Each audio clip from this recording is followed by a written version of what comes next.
All right, we're at the penultimate game in the Trails review marathon, which again was very much not in order. And depending on how you classify Reverie, also the penultimate game of the Cold Steel series, Cold Steel 3. Which again, for the context of my playthrough of this series, Cold Steel 1, Cold Steel 2, Sky Trilogy, Crossbell Duology, and then resumed Cold Steel and played 3. I was so excited to go back to Erebonia. I can't lie, man. I mean, it's like, I've talked to death about how much I love Sky, and when it's time for SC, I'm gonna do it again. No one's gonna stop me. But after Crossbell, which I have made clear, I like. Maybe that part hasn't been clear. It's like, I do like Crossbell. I think it is by far the weakest part of the series. Again, just to me, with the things, there's a lot of decisions I made I did not agree with. But being able to go back to Cold Steel is like, this is nice. This is exciting. And then getting to see all these people again, I'm like, oh shit, it's Agate and Tina! Boy, if I had went right from Cold Steel 2 to 3 without playing the other games, I would have no context for this. Shirley showing up. No context for how cool that is. A lot of people, I think, don't really care for Shirley, but she's unironically one of my favorite characters. I adore Shirley. There might be a couple other examples. Like, I have a list of returning characters I just kind of want to be like, yeah, this person, boom, boom, boom, boom. I fucking love it. I love this game so much. Spoiler alert, it's going to be a very positive review. This is going to be an absolutely gushing review. Has a couple things I'm going to criticize it for. I'm not going to lie. But it very, very little list of things there. I feel like there was something else I was gonna say. Either about like how I played these games or how much I like this one. Yeah, I don't know. I guess that we're just gonna go right into the presentation then. Sorry, my brain turned off for a second. I think part of it is I need to do another video about Pokemon. If you've seen the news, you know why. And part of me really wants to do that video, but I need to do this first, so I gotta do it. I'm excited for both, though. So, presentation. Just like in Cold Steel 1, we're back to school, except now instead of the Thor's main campus, we're at the branch campus. Which, I love how Aurelia gives a speech. It's like, yeah, oh shit, I am so sorry. Oh boy, I hope that does not, like, blind anybody temporarily. I literally just moved my hand for a second, and then it was super bright. Anyways, point, Aurelia's like, yeah, we're here. We're the cast-offs. We're fucking trash. That's the reason we're here, but prove everyone wrong. I love that. Again, one of the things I really like about Trails from Zero is that sense of you are at the bottom having to gain respect. And that's a lot of how Cold Steel 3 feels as well, which I really, really dig. But anyways, point, we're back to school.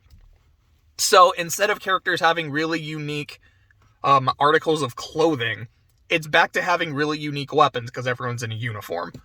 Although, just like with Thor, like it's a different uniform. While the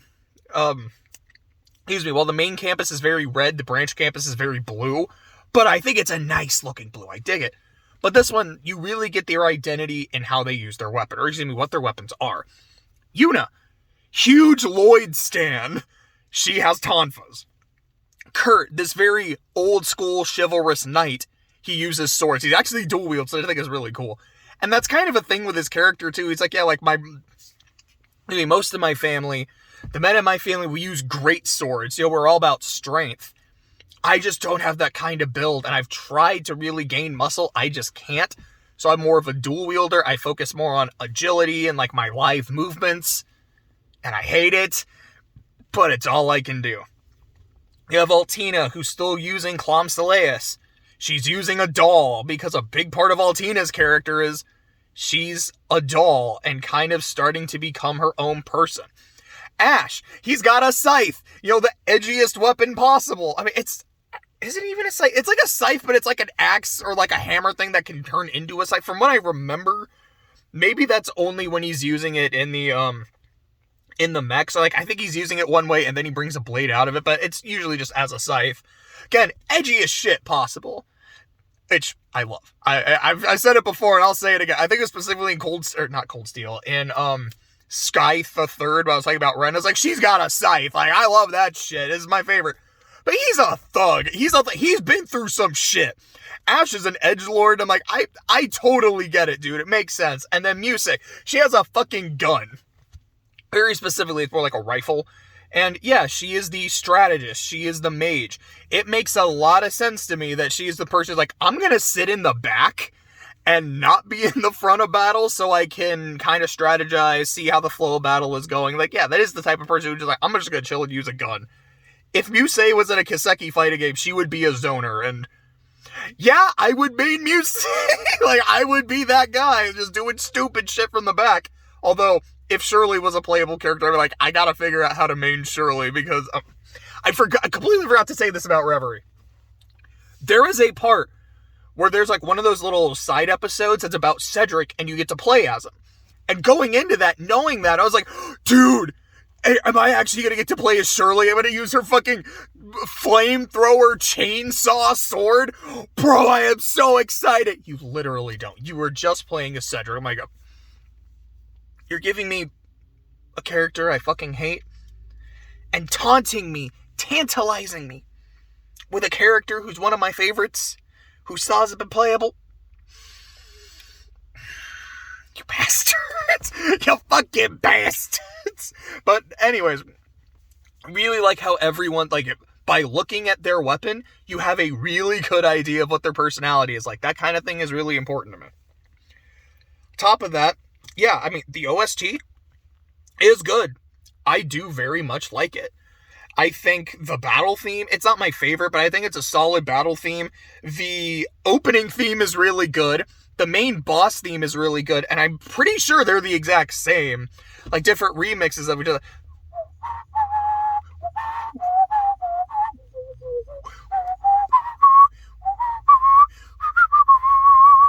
I fucking love that shit. I got so hyped whenever it was playing. The final dungeon theme, I also think is really good. I think it's like a really good, it's atmospheric, it's hype. I'm a big fan of the Grawl theme. I mean, honestly, I don't have anything bad to say about the presentation. I think the soundtrack is good. What did I say about Cold Steel 4's? Because, I mean, and also it's like, it doesn't look cheap. I think the expressions are good, animations are good, blah, blah, blah. I don't remember. I feel like I said Cold Steel 4's soundtrack wasn't the most memorable. And here I am about to be like, yeah, but this one's like really memorable despite the fact that it's the same tracks. I don't remember if I said that. That feels accurate, because I feel like this, honestly, to me, would get whatever the same score is. So that's either a 4.5 or a 5. So we're going to put a pin in that.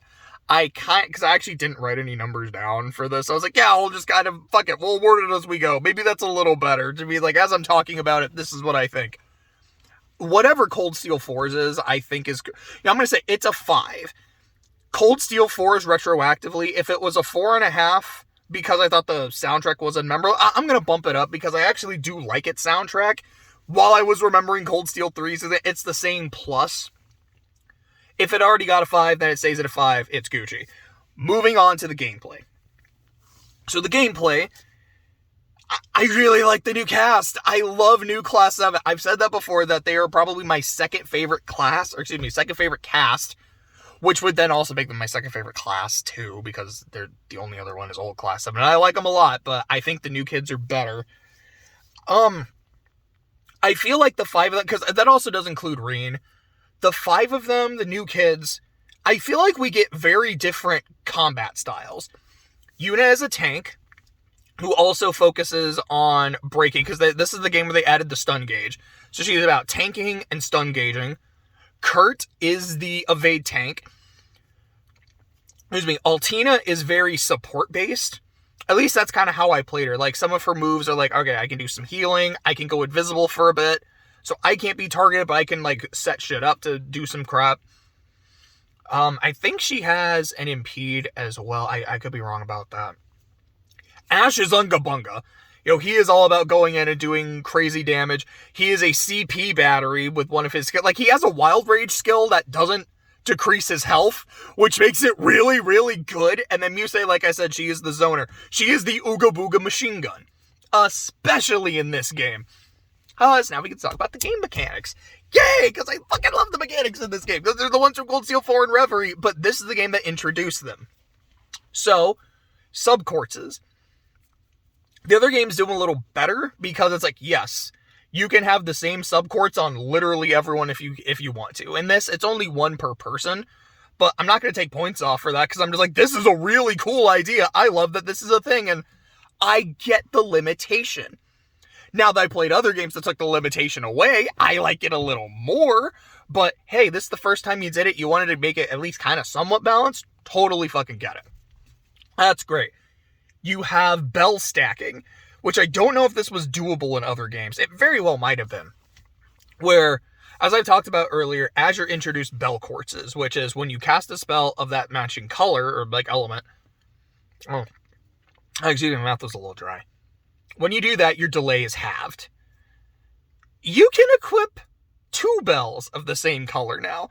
Because there are, I think you could do this in Cold Steel 2, or probably in Cold Steel 1 as well, where it's like, yeah, there's 2 bells for each color. Just put them both on the same character and make them go a lot faster after they do shit. And then you have orders, which is something specific for each character. Some characters have multiple. I'm actually trying to remember, is Reen the only one with multiple orders? Off the top of my head, yes. This is not something I researched. I have no idea. Because I know, at least in Cold Steel 4, some of the orders upgrade, but I think Reen just has like 3. So, one of the ones is the, I don't remember what it was called. I think it was called Moon something, like Full Moon, Dark Moon. That might be like the upgrade. But it is the one that lets spells be cast instantly. So you have that with Musei, with 2 water bells, and she is a machine gun. This is where that started. In Reverie and like Cold Steel 4 and Reverie, it's just as effective. This is where that shit started. It's like from this point onwards, I'm like, Musei is one of the best characters in terms of gameplay, I think, in the series, because holy crap, she's a monster. So yeah, again, I don't think she's actually going to be the new 7th Anguis. I think there's better candidates. But she's the one that intrigues me the most because, boy, if that's a thing, that is fascinating. Also, that's terrifying because I do not want to have to fight that shit, let me tell you. But, yeah, talking about all that shit. So the bosses. Not all the bosses are winners. Like, Campanella, when you fight him in this game, I don't think he's as fun as you fight him in Azure, because in Azure, it feels like I am here to troll you. My entire moveset is trolling. He saw some of the troll moves. He now has, like, actual more, like, legit moves. And it feels like we tried to make him an actual boss, but kind of give him some of his shit. I'm like, I don't hate it by any means. I just don't think it's nearly as fun as it was in Azure. Kind of the same for McBurn. When you fight him in Cold Steel 2, immune to fire, and if I remember correctly, he took like half damage to all other magic. And as someone whose builds are very much based on Ooga Booga rather than Unga Bunga for the most part, boy, that was really hard. And then in this game, it's, oh no, he's weaker to the higher elements. You can just blast him with shit. Okay, I mean, I'm not gonna say no. I'm gonna do it if you give me the opportunity, but why'd you nerf McBurn? Maybe it is just because you're fighting him earlier and whatnot, but I'm like, I liked how hard he was. But, alright. And the final boss is a joke. It is ridiculously, stupidly easy. I don't think it's as easy as Gunter, but it's right there. Honestly, it really might be easy as Gunter. Like, that's almost like a coin flip. Like, they were, both those bosses, Zeroes and Cold Steel 3s, they are total walks in the park. That being said, the other bosses are fantastic. The fight with Shirley and Dubes at the end of Chapter 1, super fucking fun. I also remember it being pretty hard, like, not like, oh my god, I can't beat this fight, why? But, like, this is, like, taking me an attempt or two. I gotta be careful with these bitches. Like, I absolutely loved that. The fights in the Grawl. You fight Leanne and McBurn, I'm like, that's a really hyped combo.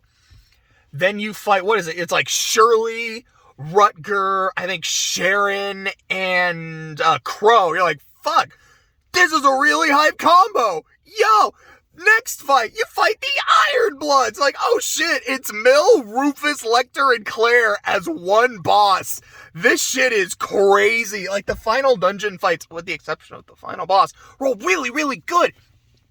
And you get the Chapter 5 boss, where you're fighting the dragon, and it's like, oh yeah, this is this ancient dragon that terrorized the Empire. It's back, and then you have to use all of Class 7, old and new, to fight this thing. And I love it. It's like, oh yeah, for this phase, you got an A team, then you got your B team, then you got your C team, and you have to be like, okay, everyone has to be used here. So I need to make sure that, like, I don't put all the strong players in one side. Like, everyone's got to have shit. Everyone's got to be able to pull their own weight. And the entire dungeon is like that. Because that whole dungeon is a fucking banger. You're like, all right, I got an A team, a B team, and a C team. You guys are doing this shit, which activates the shit for this team, which activates the shit for this team, etc., etc., etc. It is so fun. It feels like this big final dungeon. I'm like, this is awesome. And then you get the Grawl, which sucks. Like I said, the fights, aside from the final boss, are really good, but its design, it's just, yeah, you're just kind of going down in a big spirally circle, and that's it. It is incredibly boring. It is the opposite of the one in Kuro, where in Kuro's you're going up, and this you're going down. That's it. There's nothing super interesting about how it looks. There's nothing super interesting about, like, any of its mechanics. I like it more than Kuro's because of the bosses you're fighting. Because unlike that, I'm not like, oh, this is like the 4th time I'm fighting some of these characters in the same game. This is like the 2nd at most. Like, it makes it to me a lot more palatable and gets me really excited for these fights. But, the Dragon Dungeon is an amazing dungeon. It's an amazing boss. And I haven't even brought up the best gameplay, like, boss yet. Chapter 3. So, you've got new Class 7, like, the kids doing one thing, and then Reen and old Class 7 in that chapter doing their own shit. Which at that point is Sarah, Eustace, Mill, and Gaius, who does not have an S-Craft. He's kind of like, the entire game, people are like, Gaius, where have you been? We have not been able to get in touch with you. He's like, I'll tell you later. Like, it's crazy. I'll tell you later. And we're going to put a pin in that. Not Gaius's thing specific. Well, I guess Gaius's specifically, but just the fact that what I love about the story of this game is it's just constantly crazy shit is happening, and I love it so much. I think, like, I feel like what people say about Azure, like, this is the most hyped game. No, to me, that's Cold Steel 3, because this game is fucking bonkers. But anyways, like, they're doing their shit. And as they're like, okay, we got to do this. We got to have a plan in place. And then Aurelia just shows up and, no, because what is it? It's, I think Rutger is keeping them from entering. They're like, yeah, like, some shit's going down. Ouroboros is doing some shit. Essentially, Class 7, we don't trust that you guys are bad enough to handle this. So Aurelia rocks up and she's like, hey, I'm the fucking principal. You trust me to handle this if I'm overseeing them? Yes, we do. Cool. So for this dungeon, Aurelia is a playable character. I'm like, oh, this is cool. She's so cool. She's so badass. And, oh gosh, I love her. And then when you do the boss, because I don't think New Class 7 actually fights this thing. Because from what I remember, I think most of the chapter bosses are like, New Class 7 fights a thing, and then Reen and whoever he's with fights the actual, like, main enemy. So, you've got that old Class 7 section, plus Aurelia, fighting Leanne Sandlot, and the Stahlritter at the same time. While, of course, Unfathomed Force is playing in the background. This is the best fight in Cold Steel 3. This is the best fight in Cold Steel. This is a top 5 boss fight in the series. Louve, Ren, Leanne from Azure, probably this fight in there. That I'm not sure. Shizuna, to me, is a contender. Sorry, I'm just, like, thinking about a lot of the fights from Azure. I'm like, man, maybe one of the two, maybe the first Darius fight would be one of my top 5. I like that one more than the second one. I think it is because of the music. I love Getting Over the Barrier. I love the Roaring version, but I love the Super Arranged Inevitable Struggle a little bit more. And just that, you don't have to win this one. the game doesn't expect you to me, makes it a lot more intense and kind of more gratifying to win it. Those might be my top 5, but anyways, point. One of my favorite fights in the entire series is right here. It's so badass, it's so hype, it's so fun. I don't think I died to it, but I don't remember going, wow, this is so easy. It was like, this is fun. It's kind of like the Shizuna fight. I'm like, she did not kill me, but I was on edge. This is the difficulty I want. Let's fucking go. Anything else I really need to say about how fun... okay, so 3 other things to say about the gameplay. 1, Divine Knight combat I think is way better than Cold Steel 4. Because they're just not nearly as tanky. Whatever you're fighting. In 4, it's a pain in the ass. It feels like fights go on for way too long. Here it's like just the right amount. I don't think it's as fun as it is in Cold Steel 2, but it's still really good. I gotta shout out a couple of the side quests that I remember really liking from this game. 1, there's a lot of guest characters throughout the game. And yeah, like a lot of them are just returning faces. Like Lecter, I mean, I guess he's a returning face, but also a Cold Steel character at the same time because he works for Erebone. He's like, Like, Olivier is playable at one point. Sharon. Tio. Did I write down all of them? I don't know. I didn't. But, fucking there's more like Agate, Tita, just kind of going through my head. Aside from the old Class 7 members, they don't really count for this. There might be like a couple of... I think Aurelia is playable in this section too. I don't think Randy is, because I don't think he's playable in this until Cold Steel 4. The Brights aren't here. The other members of the SSS aren't here. Claire. I know Ash is also present for this chapter, but I was like, nah, I gotta use all the guest characters. I don't really want to use Ash, no offense. Unless it made me, then I would have had to. But anyways, that's basically just, you're doing an investigation with all the other available characters in the game, and I had a lot of fucking fun with it. The other one I really like is when Irene goes with Tita, and they go shopping, because Tita's like, I'm trying to buy gifts for like my best friends. I kind of want your help here. And so, yeah, you're going shopping for the Brights. I'm like, this is amazing because I love these people. And I love Tina. This is great. This is wholesome and wonderful. Thank you, game. I am so glad I have this quest. Oh, the other gameplay thing, Vantage Master. The main side game is not Palm, it is Vantage Master, which is this card game. And I fucking love it. Anytime it's in a game, I'm like, I gotta play this. I'm gonna beat everybody in it. I think it is ridiculously fun. It's really addictive. Absolute blast. This is a 5 out of 5 for gameplay. No. I can't say that. I can't say that because of how much I fucking hated the final dungeon. Final dungeon is, the bosses are good, but the design is boring. The dungeon itself is boring, and the final boss is way too easy. That's the only problem I have. And everything else is so good. Like, I almost want to give it that 5 out of 5, but I can't. But to me, I can give it a 4.5. Because I don't think it's enough of a problem to take a whole point off. Because it does not bother me nearly as much as Kuro's endgame did. So, 4.5 for sure, but fuck, it's really good. Which, I mean, that's a really good score. So, yeah, it is really good. The narrative. Really like it, man. So I got starting off with New Class 7. Yuna and Kurt, to me, have really good arcs. I love, you get Kurt first. I mean, you get them at the same time. You get the first 3, Yuna, Kurt, and Altina join the party. Then a little later, Ash and Musei transfer into the class. Kurt's arc is first, which is essentially, I don't think I should be here in the branch campus, but like, my family's whole thing is we're supposed to protect the royal family, and we're not doing that anymore because we got relief from our positions. And the prince is in the main campus, but I'm here. And I don't really know why. I don't know what I'm doing. I don't know what I'm doing wrong. He just really has no sense of purpose, but he's desperately trying to find it, and I think it's very solid.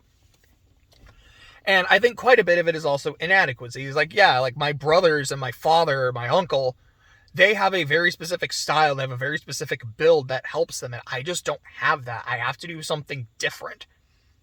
And I'm good at it. I just wish I could be more like them. I do like that.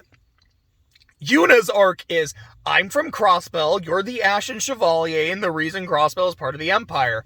Fuck you, Instructor Reed. I hope that's the thumbnail. Oh gosh, that's so funny. Oh, that's perfect. Anyways, point, she fucking hates Reen.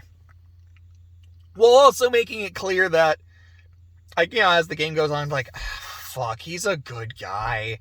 He's a nice dude. He's a good teacher. He cares about his students. Man, I hate that I like this guy. I just wanted to hate him. I wanted to punch him in the face the second I saw him, and I just can't do it. And in Chapter 2, when you go to Crossbell, you know, she finds out how the SSFS has been treated, how, like, Mayor McDowell is being treated and all that shit. Like, it just breaks her. And so when I remember it was either to Rufus or Reen, I don't remember which, but she's like yelling at them to like bring back Crossbell's pride and independence. Like, this is actually fucking heartbreaking, man. Like, this poor girl. I think Yuna's great. Altina, hers is just kind of throughout the game. And it is that getting her humanity, not getting it back because she never had it, but just becoming her own person, really developing her own likes and dislikes, her own personality outside of working for Reen.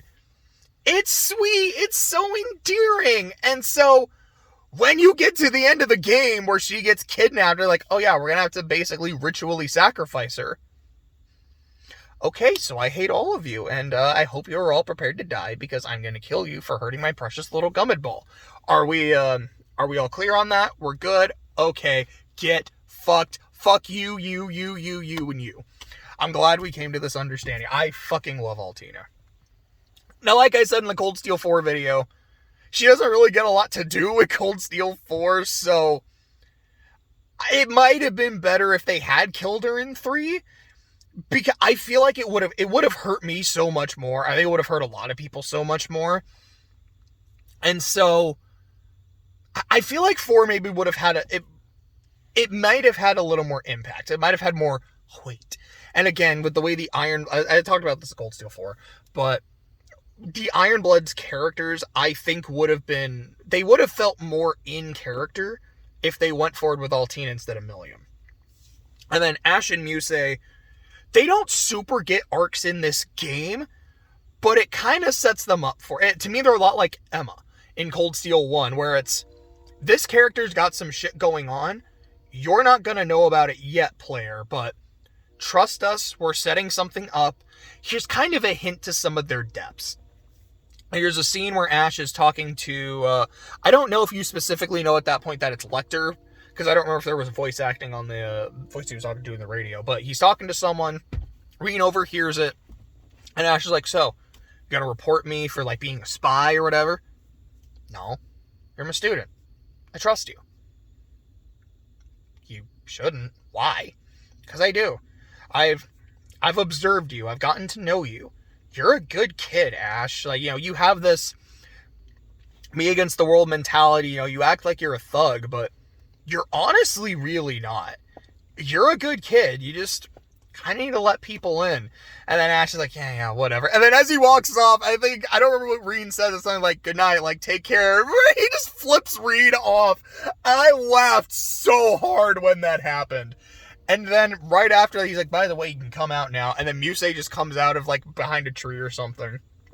She's like, oh, you could sense that I was there. My instructor, you know, you can even sense my presence without seeing me. I don't think she even said that, but that's 100% something Musei would say. And she tries to seduce him. I don't remember exactly how the conversation goes at first, but she gets, like, really close. I want you, instructor. And Reen's like, go, fuck that, stop. And she's like, oh, wait, that didn't work? Huh, I literally cast a spell on you and it didn't work.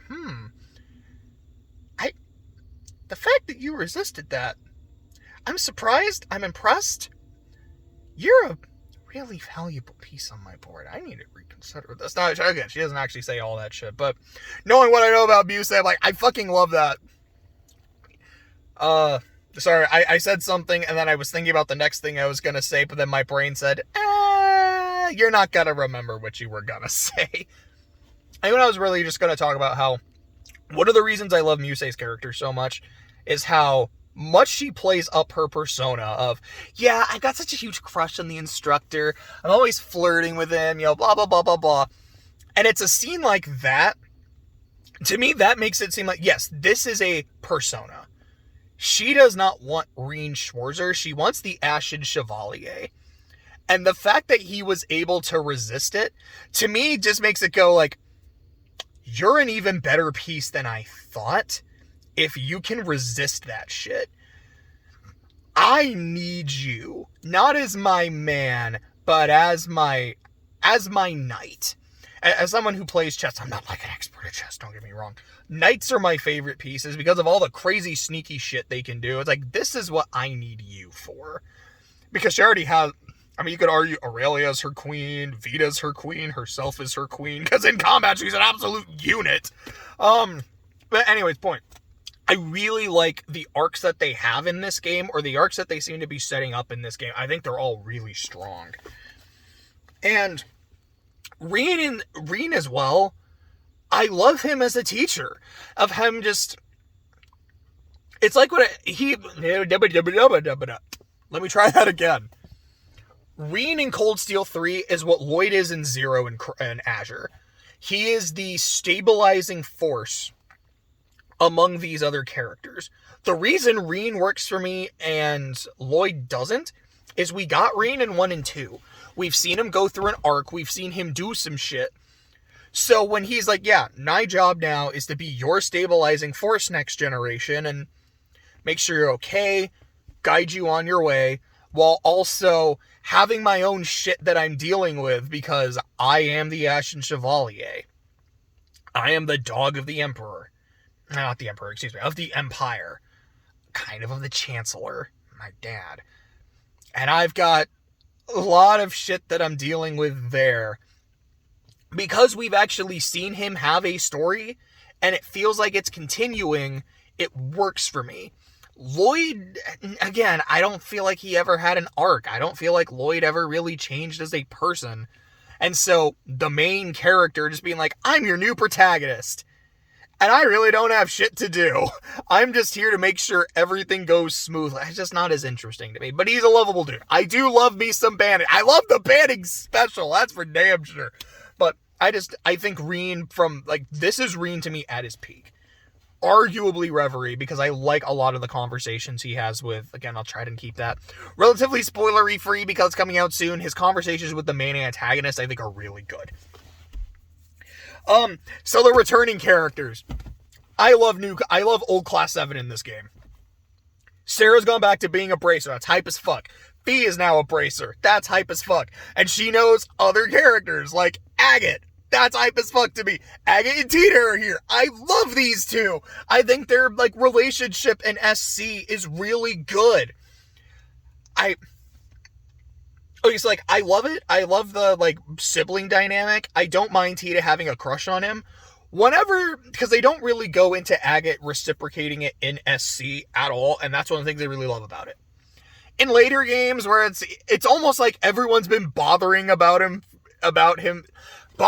about this for so long that he's almost gotten to the point where he's like, fuck it, sure, why not? And I'm like, I'm not as sure about this. But the way it is in SC, I love it. I mean, Olivier's been in basically every game, so he's not as much of a returner, but I'm happy to see him. Is my fucking boy. But then Aurelia, because when she showed up in 2, I was like, yo, this bitch is cool as hell. I'm kind of scared of her. I don't want to fight her, but I really want to fight her. And I don't think you do. And now she's the fucking principal. Okay, she's cool as hell. And then she's a party member. She's cool as hell. Campanella comes back. Another character I wouldn't have had any context for if I didn't play the other games. I'm always entertained by this dude. He is one of my favorite antagonists. I love Campanella. Who else do I really have on this list? I get Tito. Oh yeah, Randy and Tio. We get half the SSS. We get the good half of the SSS. Randy's a professor. That's awesome. And then Tio's like, yeah, like I'm handling like the business shit. I'm like, this is dope. I'm glad. Okay. I'm glad to see you doing all right, Tio. This is great. Yeah, Cedric comes back. I fucking hate him. He's a piece of shit. All I gotta say about him, fuck that guy. But old class 7. Elisa is now done with the tsundere shit and is now just a professional businesswoman. And I think that's cool as hell. I think it's kind of hot as hell. I'm like, damn, she actually got fine in Cold Steel 3. I gotta say it. I gotta be honest. Like, there's that kid from Azure who really likes Ellie because he really likes her boobs. And then he sees Elisa and Emma and he's like, damn! I'm like, you're not wrong, kid. They both got hot. I like Emma's thing that she's like, yes, I'm still a witch. I am trying to find my sister and I want to bring her home. I think that's actually really sweet. Eustace is running the estate. He's badass. He's doing his shit. Milliam is just like, yeah, like I'm back with the intelligence division. I am in Ironblood and she's still just one of the crew just hanging out and shit. But like, I think it's, I like that they're really focusing on her relationship with Altine. It's like, yeah, we're both sisters. And Altine is like, no. Please. Or like that Toby meme. No, please. Anything but that. But by the end, you're like, no, like they both sisters genuinely care for each other. It's sweet. Elliot, he's like, I'm not part of the military. I ain't doing this shit. I just travel the world and like play my violin. You know what? That works. That's a really good ending for Elliot. He is doing the thing he loved and he's fucking good at it and people love him for it. Go you, man. I adore that shit. The Mac Man, Machias himself. He's like an inspector or whatever the fuck. Like, he's working for the government. I love his S-Craft, where he just goes, you failed your inspection, jumps into a horde of enemies, just like putting his guns at everything. I'm out of ammo, pulls out a rocket launcher and like fucking fires it. I think it's the best shit. I don't like using him in combat. I don't ever think Machias is that good, but fuck, he's cool as hell. I love it. Am I forgetting someone? I think that's pretty much everyone except Gaius. We're gonna just kind of save Gaius a little bit when I talk about just what the story of Cold Steel 3 is, which I've kind of already said, but it's fucking bonkers. The only other returning character I have to highlight at this point is Toa, because I adore Toa. I think she's just very pleasant, very hardworking, and I respect that. But when I saw her in this game, which is very, very early, I remember Clay and like he was watching me play it. Oh, I now remember the thing I was going to say at the start of the game. It was the fact that start of the video. Quick timeout, put a pin in what I was about to say about Toa. I played this game. I took a week off from work to play it. Part of it was I was not in a good place mentally, and I needed a break. It was my birthday week, so I was like, I want to take a week off to just kind of enjoy that. Like, this is when I'm going to play Cold Steel 3. So I think I took a mini break after Azure. Like, I'm going to do it here, and I'm so excited. It was such a fun fucking week. Anyways, I just wanted to say that. Pin out, when I was playing it, Clay and I were kind of hanging out watching, like, the very early part of the game. And I remember, I was like, Toa, like, super early. Love seeing her. She's great. And then she turned around. I was like, wait a second. Toa has a great ass. Yo!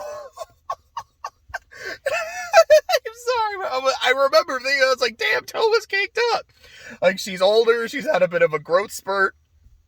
This is my girl, I guess. It's like, this is my crush. All right, I'm in. All aboard the Herschel train. Toot toot. Let's fucking go. But jokes aside, I mean, it's not exactly a joke. I'm being serious. But, like, goofy shit aside, Cold Steel 3 has one of my favorite moments of the entire series.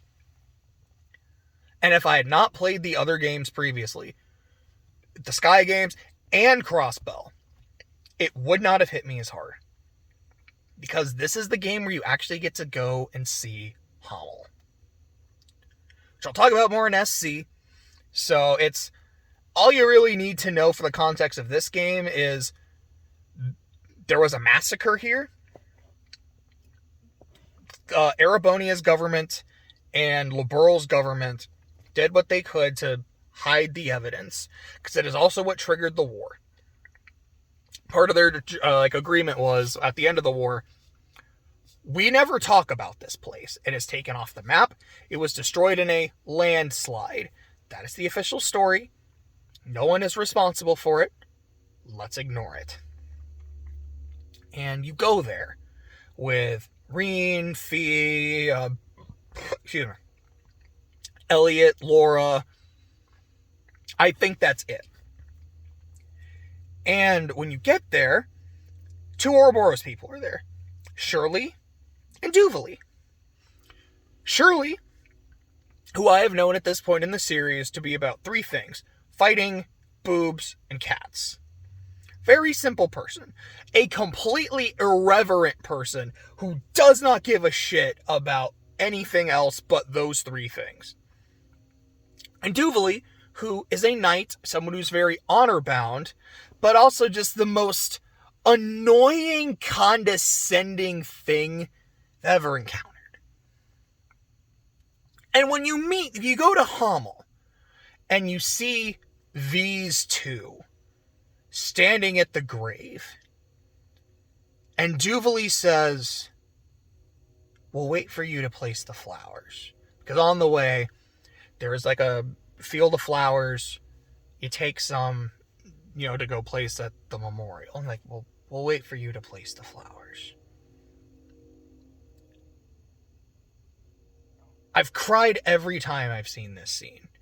When I played it myself, when I watched Clay play it, and I had to kind of run through the game a couple times because I platinumed it. It's the only one I platinumed. I was like, I fucking love this game. I'm doing it. I never skipped this scene, and I cried every time. What makes it, part of it is the history of Hamel and knowing the lives of the people affected by it. But part of it is also, I know these 2 people. And one of them I love, but I know she's a piece of shit. The other I can't stand because she's a piece of shit. Although, again, Cold Steel 4 Dupes becomes amazing. And seeing these 2, I'm like, you are the 2 people I least wanted to see here. Here specifically saying, hey, we're up to some shit. We're up to no good. And you're here to stop us. We understand. Completely get it. But we'll wait for you to pay your respects first. Then we can do whatever the fuck we gotta do.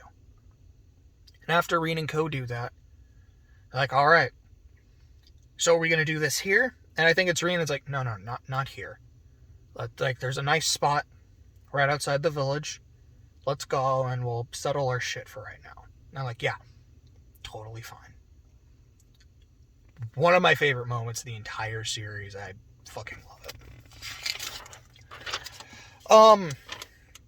So the next thing I have written down is just a collection of moments in the game. Oh, sorry. Putting the camera down real quick to turn the page. We're back. A collection of moments that throughout the game's story just made me go to some variation of holy shit. Oh shit.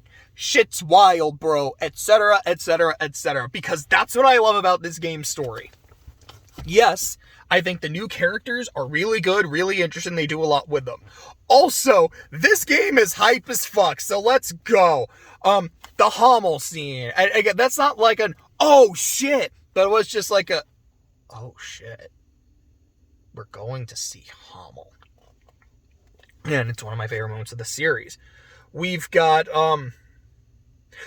we have the fact that there are people we know to be dead who are just running around, like Crow and Rutger, who's Fee's dad, who, like, the adopted dad. You're like, yeah, he's been dead for a long time.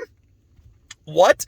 And we saw Crow, and then later, Angie goes, digs up Crow's grave, sees he isn't there, and then gets fucking shot for her efforts for uncovering some shit.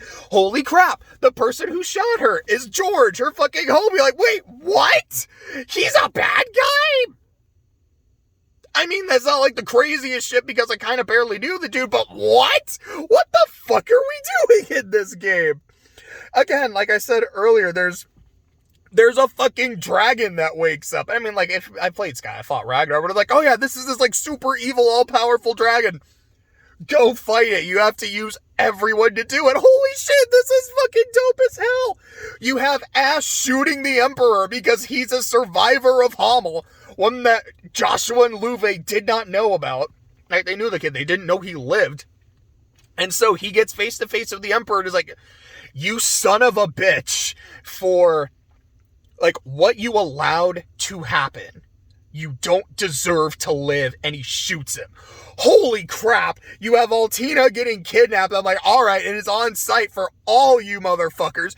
They kill Milliam. They tried to kill Altina. They actually kill Milliam, kickstarting the apocalypse. Reen goes full demon mode. What the hell is happening? Vita has gone completely rogue from Ouroboros.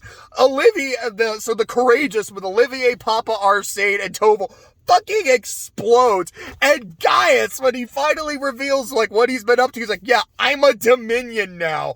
I work for the church. What the fuck is this game? It is so ludicrous. All the shit that happens. I'm like, this is impeccable. I love this. I am on the edge of my seat. I am excited. Yes, by Cold Steel 4, some of these things, I mean, they don't follow through with all the way, admittedly. But that's Cold Steel 4's problem, not Cold Steel 3's. Like, boy, this setup, it set up so much cool shit, so many cool things happen, and the ending is fucking impeccable. The only other thing I have to say, because I should have talked about this earlier, but I forgot, and because, like, I wrote it at the end, is there's also a part I really like when Sarah gives Reen her backstory, and then Claire gives Reen her backstory too, and it's like the same night, but he talks to one, then he talks to the other, and I love it. I actually really like both their stories. And then afterwards, they both kind of kiss him on the cheek. And then Reen afterwards, he's just kind of rubbing his... I think he actually said, he's like, I'm going to sleep really well tonight. And I laughed really fucking hard at that. So Cold Steel 4, it's a 5 for the narrative. That's not a question. I think it's incredible. I think its gameplay is an easy 4.5. And again, I think the presentation's a 5. We're just going to say that Cold Steel Force is also a 5 if I didn't give it that score. This is a 14.5. It beats FC. It is easily, no question, my second favorite game in the whole series, because SC is going to get a higher score than this. Let's be honest. I know what score it gets, and it's fucking stupid. But it's earned, and I love it. But I love this game too.